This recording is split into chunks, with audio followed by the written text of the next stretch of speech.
Si tu penses que le film Deadpool et Wolverine avait des versions what the de Deadpool, t'as rien vu mec. Ah bon? Parce que dans les comics, t'as Wade Wilson qui va produire un bébé symbiote en fusionnant son ADN avec Carnage.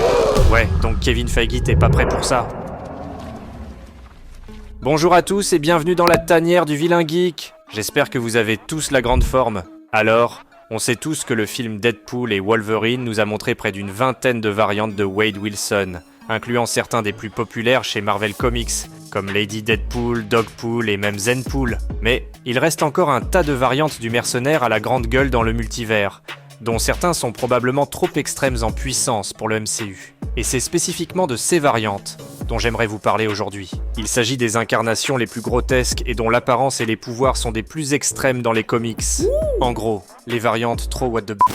Et parlant d'extrême, j'en serais extrêmement reconnaissant si tu pouvais prendre un moment pour encourager la chaîne, en appuyant sur le petit pouce bleu, mais aussi en t'abonnant à la chaîne pour ne rien manquer à propos du lore Marvel et DC. Mais surtout, pour participer à l'une des plus belles communautés de geeks des comics sur YouTube, les vilains geeks. Yay! Donc je te fais un gros câlin d'avance. Et encore une fois, 1000 merci pour ces petits gestes qui font une très grande différence. Mais bon, là on a fini les blablas, donc sans plus tarder, c'est parti! Alors, comme première variante, on a Deadpool imbibé du pouvoir de Thor et brandissant le puissant Mjolnir. Tu t'imagines? Et pour ceux qui ont vu le film, on a eu droit à un petit clin d'œil à propos du lien possible entre Thor et Deadpool dans le futur du MCU. Donc, si ça se trouve, voici à quoi pourrait ressembler cette relation selon l'univers des comics. Imagine ça. Deadpool qui tient Mjolnir dans une main, transformé en une sorte de Thor déjanté. Ce moment incroyable est présenté dans Deadpool numéro 37, quand Loki, avec un autre de ses plans tordus et chelous, a manipulé Wade, mais tout ça dans le but de tendre un piège à Thor. À cette époque, Thor avait une identité humaine sous le nom de Jake Olsen, un secouriste. Loki a réussi à séparer Thor de son marteau, laissant Deadpool s'en emparer. Ou du moins, c'est ce qu'il croyait. Transformé en une version improbable de Thor, Deadpool n'a pas hésité une seconde à faire n'importe quoi avec ses nouveaux pouvoirs. Voler dans les airs pour espionner le haut des gratte-ciel? Check. Aller chercher des tacos à la vitesse de l'éclair? Évidemment. Sauver les animaux de Michael Jackson? Pourquoi pas? Et bien sûr, dans sa folie habituelle, il a essayé de convaincre les Avengers de le laisser entrer dans leur QG, juste pour utiliser leurs toilettes. Mais voilà le twist. Le Mjolnir que Deadpool brandissait n'était qu'un faux, fabriqué par Loki pour tromper tout le monde. Pendant ce temps, le vrai marteau était caché, et Thor, alias Jake Olsen, était coincé dans le chaos orchestré par Loki. Deadpool, fidèle à lui-même, a fini par trahir Loki, libérant à la fois Olsen et Lady Death. Quand Thor a finalement retrouvé le véritable Mjolnir, il n'a pas perdu de temps pour régler son compte à Deadpool en le frappant avec 2 marteaux. Un vrai moment what the... Comme seul Deadpool sait les créer. Et bien sûr, dans son style briseur du 4e mur, il n'a pas arrêté de rappeler que tout ça, c'est juste une histoire à la con, écrite par des auteurs chelous, du grand Wade Wilson jusqu'au bout des ongles quoi. Ok, passons à une autre variante totalement what the... Ghostpool, ou la fusion improbable entre Deadpool et le Ghost Rider. Vous avez peut-être vu ma vidéo à propos de l'affrontement entre ces deux anti-héros, mais là, imagine Wade Wilson, déjà bien barré à la base, se retrouvant avec les pouvoirs de l'esprit de vengeance. Bon, petite précision, Ghostpool n'est pas encore une version officielle dans les comics Marvel, mais un personnage créé pour le jeu mobile Marvel Puzzle Quest. Et honnêtement, son histoire est aussi déjantée que son concept. Alors, voilà le topo. Wade Wilson est engagé pour éliminer un vendeur de tacos très populaire. Mais comme tout fan de Deadpool le sait, Wade est incapable de résister à son amour des tacos. Le vendeur lui propose donc son fameux Tex-Mex Hellfire pour sauver sa peau. Wade accepte. Sauf que, plot twist, le client mystérieux qui a engagé Wade n'est autre que Mephisto, le seigneur démoniaque lui-même. Le vendeur avait passé un pacte avec Mephisto, recevant des piments infernaux qui faisaient de ses tacos un véritable succès. Mais au lieu de respecter le pacte, le vendeur s'est mis à donner ses tacos gratuitement, un acte qui a évidemment rendu Mephisto furax. En guise de punition pour l'échec de Deadpool, Mephisto le maudit en liant son âme à l'esprit de vengeance, transformant Wade en une version complètement tordue du Ghost Rider, avec en prime un camion à tacos infernal. Désormais, Ghostpool doit répandre les flammes de l'enfer, et la vengeance selon la volonté de Mephisto. Bon, enfin, quand il n'est pas occupé à se chamailler avec d'autres Ghost Riders comme Johnny Blaze ou Robbie Reyes, et pour ne rien gâcher, cette variante a droit à une couverture spéciale où il pose avec son fameux camion à tacos en flammes. C'est débile, mais perso, j'aime trop ça. Et j'espère qu'un jour, Ghostpool fera le saut vers les comics officiels. En attendant, il reste un ajout hilarant et explosif pour le jeu vidéo, mais... dites-moi dans les commentaires, vous en pensez quoi? Est-ce que le concept d'un Ghostpool, c'est super badass ou complètement ridicule? Peut-être les deux... Bon, là on plonge dans le Venomverse avec une variante vraiment barge. Venompool, version What If, mais avec des points gratos, parce qu'avec la nouvelle série Venom War sortie en 2024, il y a aussi une version de Venompool dans la continuité principale, et je vous le présente sous peu. Mais commençons avec la version What If. Tout d'abord, attendez-vous à une histoire complètement absurde. Signé Rick Remender et publié en 2010. Tout commence quand Deadpool est engagé par Galactus, ayant pour mission d'éliminer le Beyonder. Mais la raison, c'est du grand n'importe quoi, car il s'avère que notre ami Galactoto, il est très fâché contre le Beyonder, tu vois, parce que le Beyonder a joué un tour à Galactus en fusionnant ses fesses avec celles de MODOK. Ouais, c'est complètement barge et je vous avais prévenu. Alors voilà, donc pour cette mission, Galacto donne à Deadpool le puissant Redcon expingifié, une arme cosmique capable de modifier la réalité de n'importe qui, incluant le Beyonder. Sauf que voilà, au lieu de buter le Beyonder, Deadpool finit par devenir son pote, son BFF même. Alors que Deadpool et le Beyonder célébraient l'éternité dans une fête aussi interminable que décadente, Spider-Man fit irruption. De nulle part, portant le célèbre costume noir symbiote. En plein milieu de cette fête sans fin, Spider-Man confronta le Beyonder au sujet du costume. Pendant leur dispute, un fragment du symbiote se détache et fusionne avec Deadpool, donnant naissance à Venompool. Une coupe de cheveux afro Jerry Curl de ouf. Mais après 10 longues années à se shooter la tête en boîte cosmique, le Beyonder se lasse de Venompool et abandonne les lieux, laissant Deadpool et Tony Stark derrière lui. Profitant de l'occasion, Venompool vend Tony Stark à l'organisation AIM, et utilise l'argent pour se reprendre en main et commencer une nouvelle vie. Mais évidemment, les choses dégénèrent. En voulant être le seul héros au centre de toute l'attention, il finit par massacrer tout le monde. Héros, vilain ou petit chien, personne n'est épargné, jusqu'au moment où il comprend que tout ce qu'il a fait au fond, c'est de gâcher sa vie et perdre son temps. Donc il va chercher son Redcon expungifié, et décide de mettre fin à son univers tout entier. Et là, attendez de voir l'origine du prochain Venompool taré. En gros, la version de Venom War est tout aussi dingue, mais beaucoup plus poignante grâce à l'histoire de Princess, la fille symbiote de Deadpool. Ouais, vous m'avez bien entendu. Avant les événements de la série Venom War, on a Deadpool et Carnage qui ont indirectement conçu un bébé symbiote. En fait, c'est plutôt un gros caniche bourru nommé Princess, une symbiote à l'apparence de chien. Elle est née lorsque Harrower a extrait un fragment mourant du symbiote de Carnage et l'a implanté dans Deadpool.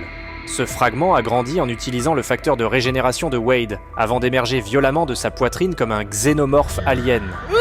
Mais au lieu de rejeter cette nouvelle entité, Deadpool l'a accueillie comme sa fille. Et dans Venom War Deadpool numéro 2, Deadpool et Princess combattent ensemble une horde de zombioses qui sont des symbiotes morts-vivants. Mais tout bascule lorsque Poison, alias Jimmy Hudson, le fils de Wolverine, est infecté par un parasite alien et perd complètement le contrôle, finissant par s'en prendre à Deadpool et Princess avec une violence inouïe. Et dans un excès de rage, Poison frappe sadiquement Princess, la laissant à l'article de la mort. Pour la sauver, Deadpool fait l'impensable. Il fusionne avec sa fille. Il se sacrifie pour donner naissance à un nouvel anti-héros dévastateur. On parle de Princess Deadpool. Leur fusion est à la fois un acte de survie et une déclaration d'amour paternel. Une manière de montrer que Deadpool est prêt à tout pour protéger ceux qu'il aime. Un thème qui est d'ailleurs très bien exprimé dans le film Deadpool et Wolverine.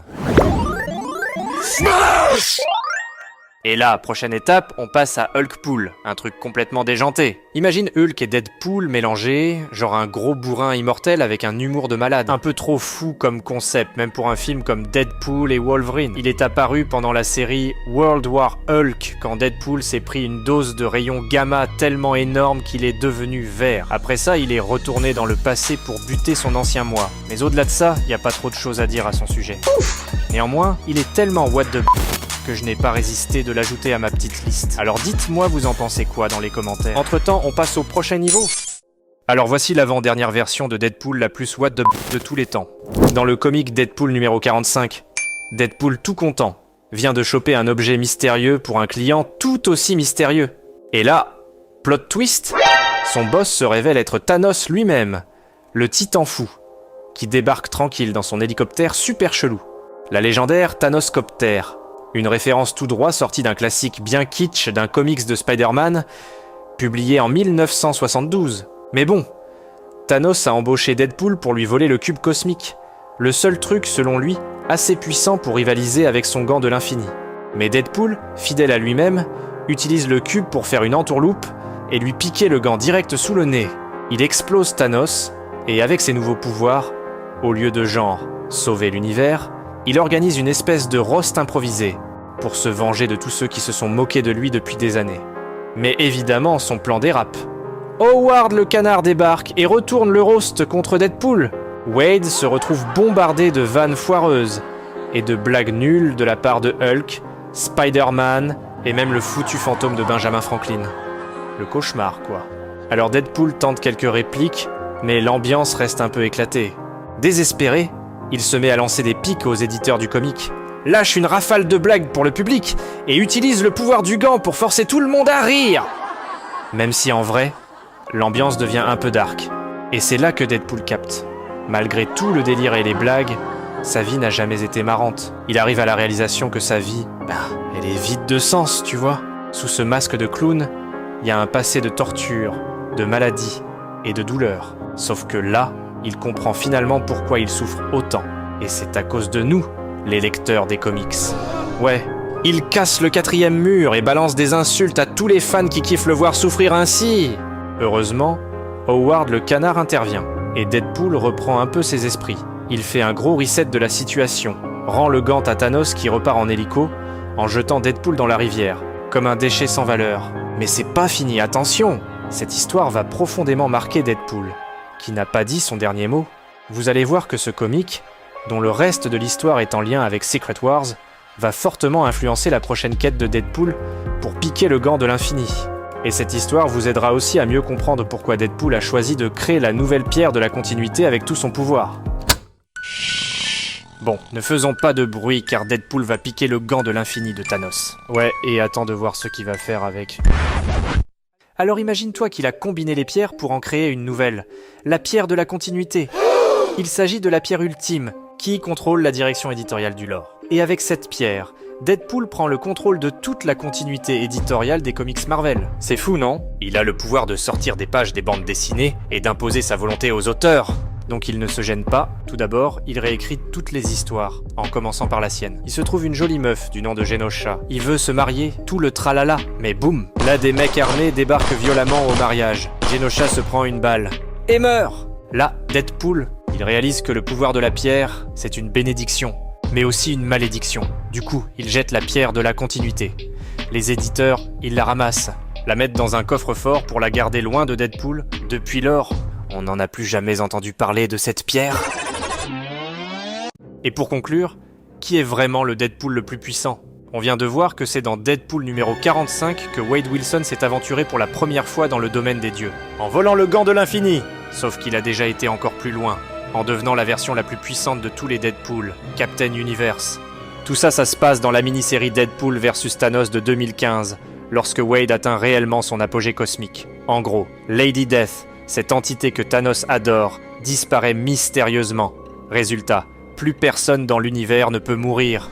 Wade, pensant que c'est un coup orchestré par Thanos, décide de le confronter. Frustré et jaloux de la relation antérieure entre Deadpool et sa Lady Death, le titan fou décide de maudire Deadpool en lui retirant son immortalité. Chose qui en passant est plutôt un cadeau pour Deadpool qui depuis des décennies ne demande que ça. Mais bon, cette malédiction permet aussi à Wade de communiquer avec la Lady Death et de la localiser, pour se rendre compte qu'elle est prisonnière d'une autre entité cosmique, soit l'éternité. Et là, ce qui va suivre est du pur chaos cosmique. Thanos, furieux, attaque Éternité pour sauver la mort, mais celle-ci a des plans bien plus sombres. Elle veut qu'il détruise l'Éternité, pulvérisant ainsi toute forme de vie dans l'univers. Wade comprend ses intentions et, dans un twist inattendu, est interpellé par la puissance de l'Unipower. Et l'Unipower, cette force consciente qui puise dans l'Enigma Force, choisit Deadpool comme nouvel hôte, faisant de lui Captain Universe. Ce pouvoir est réservé aux crises les plus graves, et il confère à son porteur des capacités cosmiques incommensurables. Avec cette énergie illimitée, Deadpool affronte un Thanos, qui lui est aussi dopé au pouvoir de la mort. C'est rematch parfait suite à la façon dont Thanos l'a traité dans Deadpool numéro 45. Et Wade gagne, il défonce le titan fou, mais non seulement ça, il réussit même à convaincre la mort d'épargner la vie. Donc en un seul combat, Deadpool sauve l'existence tout entière et triomphe d'un Thanos qui avait écrasé Éternité elle-même. Et c'est pourquoi, à ce jour, la version Captain Universe de Deadpool reste probablement la version la plus puissante de Wade. Entre son humour, son imprévisibilité et une puissance cosmique divine, il est selon moi le Deadpool le plus what the f de tout le multivers Marvel. Mais dis-moi ce que t'en penses dans les commentaires. Ok, donc sur cette belle note, encore merci d'avoir passé un moment en ma compagnie, et si c'est pas déjà fait, merci d'appuyer sur le petit pouce bleu et de t'abonner à la communauté grandissante des vilains geeks. Ciao les amis!